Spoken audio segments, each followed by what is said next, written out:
1994 की घटना है। राजस्थान ज्ञानोदय तीर्थ क्षेत्र की जमीन के लिए 1 महीने तक घूमे। सरकार ने कह दिया था तुम्हें जो पसंद आए महाराज उस पर तीर्थ बनेगा। 1 माह तक घूमेगा, चारों तरफ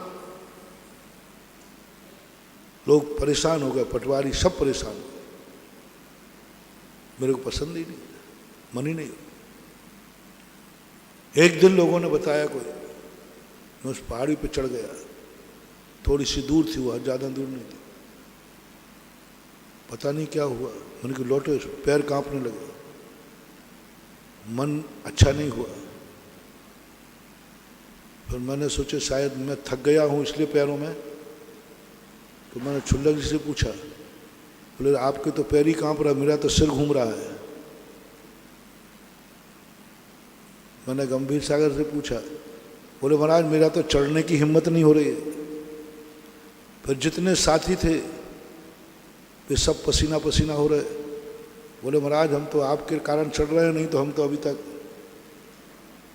मैंने कि मामला एक ने भी अच्छा नहीं कहा। मैं तुरंत लौट आया, तुरंत लौट आया। दूसरे दिन फिर मैंने हार गया, मैं थक गया।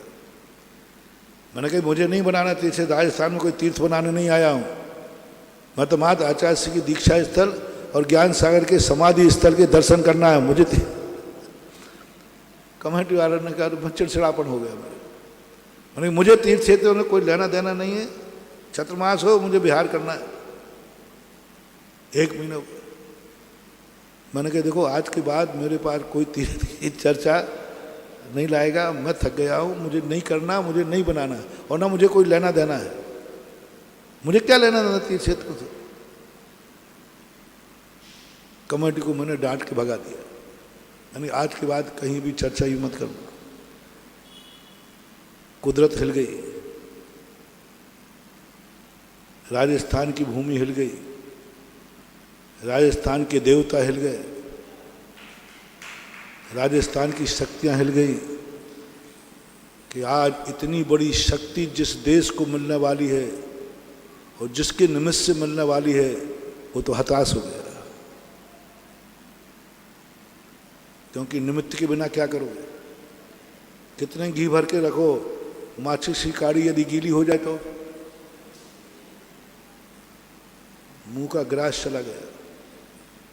सरकार दे रही है, समाज ले रही है, मां साधु को पसंद करना है। और साधु बीच से हट जाए ना तो सरकार देगी और ना समाज लेगी। हाँ यदि तुम्हारा काम डायरेक्ट होता ना तो फिर तो मुझे कहा हाँ ठीक बैठो महाराज आप, हम तो डायरेक्ट ले लेंगे। मैं सब जान रहा हूँ, उसी की तो अपन चर्चा कर रहे हैं। यदि डायरेक्ट सरकार तुम्हें दे देवे ना तो फिर तुम महाराज महाराज जी हाँ ठीक महाराज आप तो बैठो ही, हम सब कर लेंगे, हमारी डायरेक्ट पहुँचे। लेकिन तुम्हें ये मालूम चल गया तुम लोगों को कि यदि महाराज हट गए तो सरकार भी हट जाएगी। भैरव सिंह थे उस समय। फिर नहीं मिलने वाली 1 इंच जमीन नहीं मिलने वाली महाराज के बिना, 1 इंच भी नहीं मिलेगी। और समाज जो उत्साह दिखा रही है ये भी महाराज बीच में है इसलिए दिखा रही। महाराज हट जाए तो भागचंद गदिया ने बाद में बताया कि हम लोगों की हालत क्या होगी कि यदि महाराज हट गए तो हमारे साथ समाज का एक व्यक्ति लगने वाला नहीं है। बोले हम लोगों ने मीटिंग में यही चर्चा की, अब क्या करें, महाराज ने तो भगा दिया। और मैंने बहुत जोर से मैंने कहा आज के बाद चर्चा की तो ध्यान रखना, मैं बिहार कर दूंगा। अब तुम बिहार करा रहे, एक चतुर्मास में 1 महीने से बिहार करा रहे प्रतिदिन, महाराज इधर चलो, महाराज इधर चलो। हमारी सीमा में था 2, 5, 10 किलोमीटर जो होता है ना, तो मैंने कहा तुम लोग प्रतिदिन बिहार कर रहे, इससे अच्छा तो मैं चतुर्मास में बिहार कर लेता। भगा दे, ध्यान रखा कोई चर्चा नहीं होगी। सब डर गए बेचारे, कमेटी में ताकत कितनी होती। महाराज ने यही धमकी दी नहीं हो बस। तो उनका ठीक। अब बोले हम लोग नीचे बैठे बैठे चर्चा कर अब क्या होगा। मुंह में आया हुआ ग्रास जा रहा है, आई हुई समिति इतना बड़ा रूप जा रहा है, पर टेंशन में समाज में चर्चा फैल गई, महाराज इस कार्य से हट गए। पहले बड़ी खुशी थी, हम प्रतिदिन जाते थे, 150 लोग जाते थे साथ, और जब देखा सब में, और प्राय हर घर में रात में यही चर्चा के साथ सभी लोग सोए। महाराज को कैसे मनाया, महाराज को कैसे कहें, महाराज हताश मत हो, यदि ये खबर सरकार तक पहुंच गई और ये हवा फैल गई कि महाराज ने इससे अपना हाथ पीछे कर लिया है, एक ही टेंशन था, बस ये हवा ना फैल पाए। हम लोग हर व्यक्ति, देखो अभी महाराज ने जो अपन को कहा ना, किसी से कहना मत। भागचंद जी सबसे हाथ जोड़ रहे, भैया महाराज जी ने जो आज अपन को निकाल दिया ना, ये बात किसी से कहना नहीं, किसी से बोलना नहीं। मैं आपके हाथ जोड़ता हूं, कल महाराज को हम मना लेंगे, आज की बोलना मत। यदि समाज में ये हवा फैल गई, पर हवा को लौटाना कठिन। सबकी भावनाएं देखना। शाम को मैं जैसे सोता हूं, शयन करता हूं, सुबह 4 बजे की घटना बता रहा हूं। 4 बजे जैसी घटना हुई, 3:30 या 4 बजे, घड़ी उस समय अंधेरे में हमें दिखती नहीं थी, जो हमारा समय। एकदम मैं उठने को हुआ और मुझे सूर्य दिख गया, पहाड़ के पीछे से सूर्य निकल रहा है। मैं घबरा गया, आज मुझे ऐसी नींद आ गई कि सुबह हो गया। और मैंने आज तक जब से दीक्षा ली है, सूर्य मुझे सोता हुआ नहीं देख पाया। देख ही नहीं सकता, हमारी क्रियाएं ऐसी, सामायिक करना, प्रतिक्रमण करना। और इतने जोर से घबराहट हुई मुझे, इतने जोर से, ओह सूर्य निकल आया और मैं तो सो रहा हूं। बाहर लोग खड़े होंगे पूजा के लिए, सब खड़े होंगे, और इतनी देर लगे कि सूर्य निकल आया। और मैं एकदम इतने तेजी के साथ उठा, ओह आज क्या हो गया मुझे, रात ऐसी नींद क्यों आई। ये घबराहट हो ही रही थी, और आंखें देखी तो सब तरफ अंधेरा ही अंधेरा। सेठ जी की नसिया में कांच ही कांच लगे चारों तरफ। मैंने कहा उजेला तो कहीं दिख नहीं रहा। मैंने कहा मामला क्या था। मैं तुरंत सामायिक में बैठा, ध्यान में बैठ गया। बैठते ही मैंने कहा ये क्यों दिखा। पहाड़ी है, पीछे से सूर्य निकल रहा है। ध्यान में बात आई, तुम थको मत, बस अंतिम फल मिलने वाला है, एक दिन का कष्ट और करो। एक दिशा बाकी रह गई है, पूर्व दिशा। सूर्य ने निकल के क्या दिखा दिया। और उस दिशा में इसलिए नहीं जाते थे, सब समाज महाराज वहां क्या जाना, वहां तो शराब के अड्डे हैं, निम्न जाति के लोग रहते, शराब के अड्डे, उधर तो जाने का सवाल ही नहीं है। सब ने मना किया, महाराज उधर तो अपन को देखना ही नहीं, सोचना भी नहीं, विचार भी नहीं करना। तो गए नहीं। और स्वप्न ने क्या कह दिया, वही दिशा बाकी है। सुबह उठ करके मैंने कहा, वो लोग तो सब डरे हुए थे, मैंने घबराओ मत, आज अपन पूरब दिशा में चलेंगे। अब सबको थोड़ी सांस आई, कम से कम महाराज ने कही, महाराज जी उस दिशा में, उस दिशा में। उनकी चलते पटवारी को बुला के देखा गया। हम तो जल्दी पहुंच गए, 10 किलोमीटर चल करके। हमने कहा पटवारी को आने दो, जो जानकार है उनको आने दो। तब इनका नक्शे में देख लिया, अब यहाँ वहाँ नहीं भटकना। मैं जो बात कह रहा हूँ, भगवान में अतिशय नहीं होता है, मूर्ति में होता है। और मूर्ति में भी अतिशय नहीं होता, मूर्ति के गंधोदक में अतिशय होता है। महाराज में अतिशय नहीं होता, महाराज के चरणों में होता है। चरणों में अतिशय नहीं होता, महाराज के चरणों से निकला हुआ गंधोदक में होता है, चरण रज में। मेरा प्रसंग को बहुत गौर से सुनना सारी दुनिया है। आदिनाथ भगवान में अतिशय नहीं है जो हमें भेद डाल रहा है, कहीं ना कहीं मूर्ति का अतिशय है, और मूर्ति से ज्यादा अतिशय मूर्ति के गंधोदक में होता है। भक्तांबर पाठ प्रमाण है। भक्तांबर में अतिशय जो बताया भगवान में नहीं बताया। बीमारी का उद्भूत भीषण जलोधर भार भुगना सोच्याम दशा मुपगता श्रुत तदपाद पंकज नहीं, तदपाद पंकज रजोमृत दिग्ध देहा मृत्या भवंती मकर ध्वज। आप बोलो अतिशय किसमें है? भगवान में नहीं, भगवान की मूर्ति में नहीं। भगवान से ज्यादा अतिशय यूं मानो, भगवान से ज्यादा अतिशय भगवान की मूर्ति में है, और मूर्ति से भी ज्यादा अतिशय भगवान के चरणों में है, और चरणों से भी ज्यादा अतिशय भगवान के गंधोदक में है। कोण दूर भगवान ने किया या भगवान के गंधोदक से हुआ? बोलो जल्दी बोलो, शक्तिशाली कौन हुआ?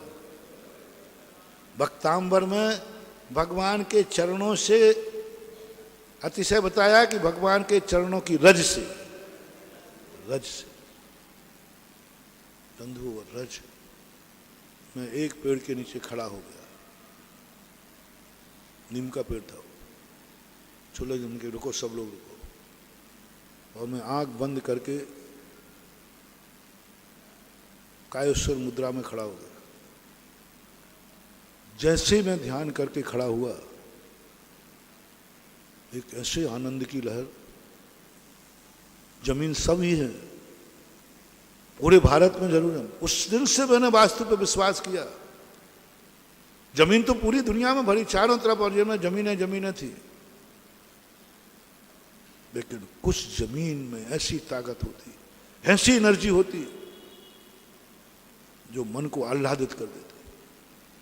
इतना आह्लाद, इतना आनंद, इतना आनंद, मेरा शरीर रोमांचित हो गया। और एक साथ आंख बंद है मेरी, हजारों सूर्य मेरा चक्कर लगाने लगे। कौन? सूर्य चक्कर लगा रहा है, एक सूर्य नहीं, अनेक सूर्य चक्कर लगा रहे। एक सूर्य नहीं, सूर्य जैसे तुम लगाते ना, ऐसे सूर्य चक्कर लगाने लगे। तो मैंने क्या समझा कि मैं धूप में से आया हूं और सामने की धूप थी, तो ये आंखों की परछाई है। अपन लोग लाइट को देख के आंख बंद करो तो वो लाइट दिखती है कि नहीं? देखो, लाइट की तरफ देखना और आंख बंद करना, तो आंख बंद करने के बाद लाइट दिखती है कि नहीं? मैं देख रहा हूं, देखो अभी भी दिख रही हो। तो मैंने कहा कि मैं धूप में आया हूं, सामने की धूप थी, इसलिए ये सूर्य मेरी आंखों में दिख रहे हैं। मैंने उसको सीरियस लिया ही नहीं। प्रकृति कहती है कि ये बाबा तो मान नहीं रहा। मैंने इसको आनंद दिला दिया, एक आनंद की लहर, सूर्य का चक्कर लगवा दिया, तो भी ये तो निगलेक्ट कर रहा है। मैंने निगलेक्ट कर दिया, मैंने कि आंखों की छाया होगी। जैसे मैंने आंख खोली, आंख बंद और खोलने में आप तो ये बता दो, 9 बार नमोकार मंत्र पढ़ने में कितना टाइम लगता है? 2 मिनट, 1 मिनट, थोड़ा शांति से कर रहा था, 2-3 मिनट हुए होंगे। जैसे ही आंख खोली, एक सफेद गाय हिष्ट पुष्ट, जो पहले थी नहीं, सामने मुश्किल से 50 फीट पर, शाम को लगभग 3 बजे के समय अपने बछड़े को दूध पिला रही और चाट रही। गाय बिल्कुल खड़ी, पूरब का मुख था गाय। वो गाय, मुझे अभी भी फोटो है मेरे कैमरे में, आंखों में। बछड़ा दूध पी रहा है और गाय उसको चाट। अब मैं तो सगुन शास्त्र पढ़े हुए था, मैंने कहा इससे बड़ा सगुन कोई हो नहीं सकता। सबसे बड़ा सगुन है, कहीं जाते समय गाय बछड़े को दूध पिलाते दिख जाए तो आ रहा है, शगुन ही शगुन है। मैंने तुरंत शुल्लकों से कहा, मैंने कहा काश ये भूमि यदि अपन को मिल जाए तो बहुत अच्छी चीज है। ये भूमि बहुत एनर्जी है, इसमें बहुत ताकत है और शुभ संकेत मिल रहा है। देखो सबको दिखाया मैंने, देखो एक आए, सब तरफ से शुभ संकेत है। कमरी महाराज जी अब भूमि तो भूमि है, कि मिले क्या नहीं मिले, बस ये मैं कह ही रहा था। इतने में मोटरसाइकिल से पटवारी आया, बोले महाराज यही भूमि मैंने आपको बताई थी, यही भूमि खाली पड़ी है और चारों तरफ की भूमि कहीं खाली नहीं। आगे आरएससी पुलिस वाले हैं, उनको आमंत्रित है, बस ये चक्र, बस इधर दूसरा गांव है, पीछे जाकर के पहाड़ है, इधर पुलिस वालों को आमंत्रित, बस ये चक्र जो ज्ञानोदय का है बस यही खाली पड़ा हुआ है। मैंने कि भला आदमी तू तो अब कह रहा है, कुदरत तो तेरे आने के पहले कह चुकी है। बोलो तुम कहते हो मिट्टी बोलती नहीं, तुम कहते हो जड़ तो जड़ होता है। मैंने विगत वर्ष बिजोलिया में 1 महीने प्रवचन दिया था। हर वस्तु एनर्जी देती है, एक कंकड़ भी है। हर वस्तु नकारात्मक एनर्जी देती है। लो मुझे तुम्हें देता हूँ। रास्ते में एक पत्थर पड़ा था, तुमने 1 लात मारी और बुधा रास्ते में पड़ा है, कोई मर जाए गिर जाए तो, और 1 लात मारी उस किसमें एक पत्थर। पत्थर तुम्हें नकारात्मक एनर्जी देगा। अचेतन है वो, भले एक इंद्रिय जीव है लेकिन वो भी अचेतन है, वो तुम्हें नकारात्मक एनर्जी देगी। आज तुमने उसे लात से ठुकराया है, क्रोध से लात मारी है, और ये भी ध्यान नहीं गया कि वो कहाँ जाके गिरेगा, वो कहाँ जाके गिरेगा। नकारात्मक एनर्जी, नकारात्मक एनर्जी आपका बहुत बड़ा नकारात्मक होने वाला है। पता नहीं कितना पुण्य क्षय हो गया आपने रात में। हटाना तो है ही। एक व्यक्ति चला रात, उठाया धीरे, उसको उठाया। सकारात्मक एनर्जी। पत्थर कहता है इतना बड़ा मनुष्य, इतनी बड़ी शक्ति, 84 लाख योनियों में सर्वश्रेष्ठ कौन है? बोलो, मनुष्य। 84 लाख योनियों में सर्वश्रेष्ठ मनुष्य है, महान है।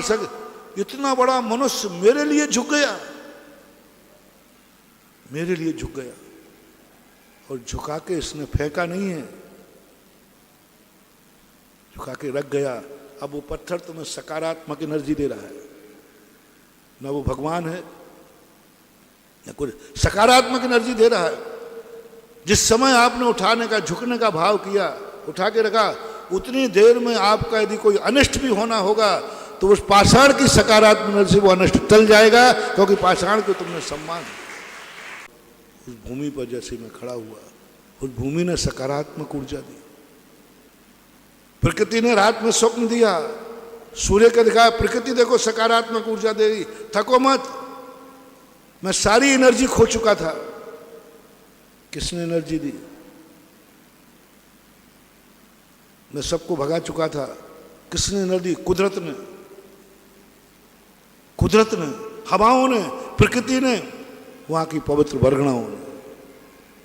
मैं तो थक चुका था शाम को, कहकर बस अब खत्म हो गया। भगवान ने एनर्जी नहीं दी, मैंने भगवान को कहा भी नहीं था। गुरु ने एनर्जी नहीं दी, मैंने कहा भी नहीं था। नमोकार मंत्र में एनर्जी नहीं दी, मैंने पढ़ा भी नहीं था। कुदरत ने, प्रकृति ने ताकत दी। उठो, जागो, हताश मत हो। तुम में वो ताकत है कि तुम्हारे कारण से एक महातीर्थ बनने वाला है, और तुम हताश हो रहे हो।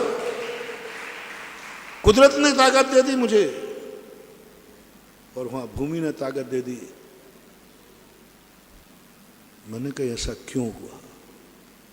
1 महीने से हर भूमि पर गया, ये अनुभूति क्यों नहीं हुई? यहां क्यों हुई? क्षेत्र रजिस्टर्ड हो गया, सब हो गया, क्षेत्र बनता रहा, पर मेरे मन में एक संदेह बना रहा कि क्या मिट्टी भी बोलती है, क्या मिट्टी भी समझती है, क्या मिट्टियों से भी संकेत मिलता है। आगम में तो कहा है, ठीक है श्रद्धा है, लेकिन प्रत्यक्ष जब तक नहीं हो तो फिर खोजते खोजते 94 से 3 साल बाद इस प्रश्न का जवाब मिला। श्रद्धा में कमी नहीं है, मैं मानता हूं। आगम में लिखा है, अजीब भी हमारे सकार नकार दोनों भाव करते, अजीब भी हमारे प्रति अच्छा बुरा भाव करते। जीव कोई नहीं करता, अजीब भी करता है। भाव है, श्रद्धा है, लेकिन अनुभूति में नहीं आया। श्रद्धा में और अनुभूति में अंतर होता है। कई बार श्रद्धा होती है लेकिन अनुभव 3 साल 97 में जब मैं वहां उसी भूमि पर चतुर्मास किया था, सीकर के से बिहार करके खंडेला से होता हुआ आया। अभी मेरा अजमेर में चतुर्मास था 94। 97 में मैंने ज्ञानोदय में चतुर्मास किया। चातुर्मास के समय मैं पूरी भूमि को घूमता था, मेरा नेचर है। प्रातःकाल सुबह मैं किसी पर विश्वास नहीं करता, स्वयं घूमता हूँ, पता नहीं पैर कहाँ निकल जाए और कहाँ हंडा निकल जाए। हाँ निकल जाए, पैर पैर बोलते, साधु के पैर बोलते। साधु के हाथों से ज्यादा ताकत पैरों में है। साधु की पूरे शरीर में ताकत, सबसे ज्यादा ताकत किसमें होती है? यदि आपको कभी आशीर्वाद मिले और पैर धोने मिले, दोनों में से एक करने को मिले तो बेटा इसको छोड़ देना। सारी ताकत इसमें होती है, प्रमाण है। आपको गंदोदक चाहिए तो हाथों का धोना ले लो ना, हाथ तो और पवित्र है। पैर तो जमीन में चलते हैं, गंदगी में भी चलते। बताओ दोनों में से हाथ ज्यादा शुद्ध है कि पैर? हाथ। तो महाराज थोड़ा हाथों का गंदोदक दे दो ना। क्या हाथों में महाराज नहीं है? तो फिर हाथ क्यों नहीं धुलवाते? उससे बड़ा सिर है, महाराज का सिर धोया करो। और उस गंदो कुछ नहीं मिलने वाला, सिर धो लो उस जल में अतिशय नहीं, हाथ धो लो उस जल में अतिशय नहीं, पूरा शरीर धो लो, नहा लो गुरु महाराज का, तो उसमें अतिशय नहीं, उससे अनंत गुना अतिशय है। माथ पैर धो लो तो अतिशय अतिशय। पूज्यवर पद्मनंदी पंचविंशतिकार पद्मनंदी आचार्य लिखते हैं स्पष्ट कि साधु का और कुछ मिले या नहीं मिले, साधु के चरणों से निकली हुई गंदोदक की 2 बूंदें मिल जाएं, लाखों साधुओं का स्पर्श मिलना और एक साधु का गंदोदक मिल जाना, वो लाखों साधुओं के लाख आशीर्वाद से भी ज्यादा महत्वपूर्ण है। अतिशय लाख कह रहा हूं, 1 लाख साधु आशीर्वाद दे तुम्हें,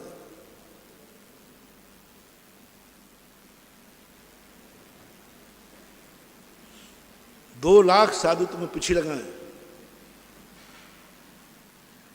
दोनों हाथ से आशीर्वाद दे, और तुम्हें एक साधु का भी गंदोदक मिल जाए पैरों का, तो महानुभाव लाख आशीर्वादों में वो काम होगा कि नहीं मैं नहीं कह सकता हूं जो एक साधु के गंदोदक से हो सकता है।